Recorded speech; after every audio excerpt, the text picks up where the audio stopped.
Shalom, selamat sore Bapak. Perkenalkan, nama saya Peter Najinabang, NIM 2003030084, kelas C, semester 2, jurusan Sosiologi dari Fakultas Ilmu Sosial dan Ilmu Politik, Universitas Nusa Tenggara Kupang 2021. Jadi baik, saya akan menjelaskan makalah Sosiologi Komunikasi. Masuk dalam materi. Pertama, komunikasi, budaya dan perubahan di Asia. Seri ini menawarkan pandangan komprehensif tentang teori kontemporer dan masalah pragmatik di bidang komunikasi. Budaya dan perubahan sosial Asia ini mengaplikasi beberapa hubungan antara komunikasi dan budaya dari sebuah perspektif perubahan sosial. Area yang semakin sentral untuk pembangunan perdebatan selama beberapa dekade terakhir. Tujuan dari serial ini ada dua, untuk meningkatkan kekayaan dan keserbagunaan komunikasi, budaya dan perubahan sosial, penelitian dan praktik, dan untuk membuat panggilan untuk mengadopsi dan menerapkan lebih perspektif komprehensif tentang komunikasi atau budaya untuk pembangunan dan sosial berubah dengan fokus pada pelokalan dan globalisasi kasus dan studi di Asia wilayah. Kedua, apa atau siapa pemerintah? Bagi mereka yang mengurungi komunikasi pembangunan dengan pemerintah yang bersangkutan, pertanyaan yang perlu dipertimbangkan adalah apa atau siapa pemerintah. Mesin politik sebuah negara adalah pemerintah. Namun begitu juga dengan layanan penyuluhan pertaniannya. Universitas negeri adalah pemerintah. Unit kesehatan pedesaan adalah pemerintah.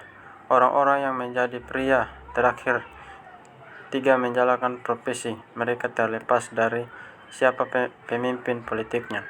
Mereka merawat perawatan pertama adalah atau seharusnya untuk keluarga petani, untuk pelajar dan untuk pasien menjadi pemerintah, tidak otomatis menjadi politik, dan libertarian yang mendakwa komunikasi pembangunan karena digunakan oleh instansi pemerintah seperti tiga yang baru saja disebut adalah ahli logika yang buruk atau salah satu pembaca konsep.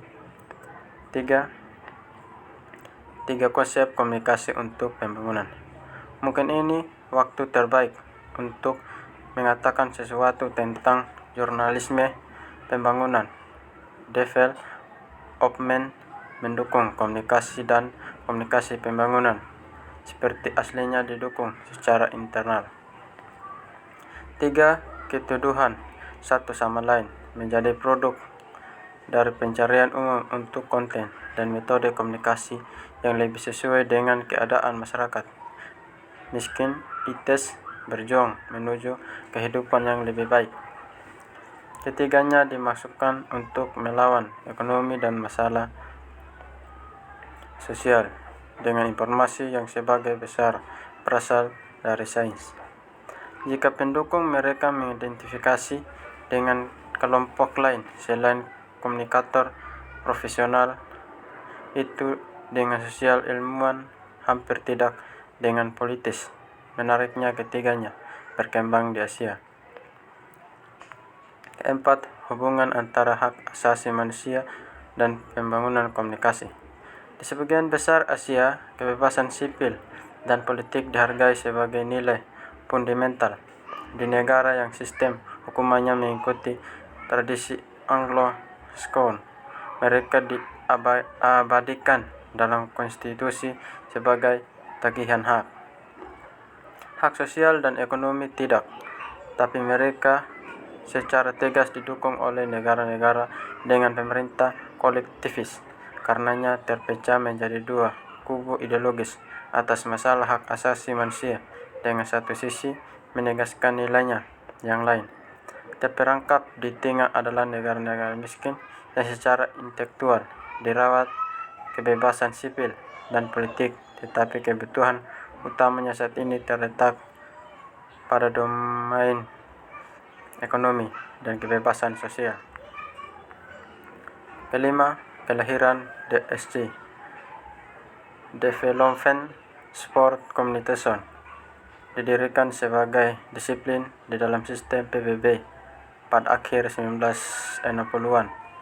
DSC beruntung visinya kepada Erskine, Charles, dan Mariska Ferguson dari UNDP dan Jack Lang dari UNICEF. Charles adalah putranya dari keluarga Irlandia terkemuka dan ayahnya adalah Presiden Irlandia. Di tahun 1950-an dan 1960-an, Charles adalah seorang peneliti dan penulis penyiar internasional, urusan di Timur Dekat serta konsultan untuk PBB. Pengalamannya di lapangan meyakinkan tentang pentingnya memperkenalkan komunikasi dalam pembangunan program. Selama kunjungannya di New York, dia mulai berbicara dengan staf senior di PBB. Itu menjadi misinya. Dia sangat ingin meyakinkan Paul Holm, UNDP, administrator pada saat itu, dan Direktur Eksekutif UNICEF, Henry Leboisier. Sekian dan terima kasih.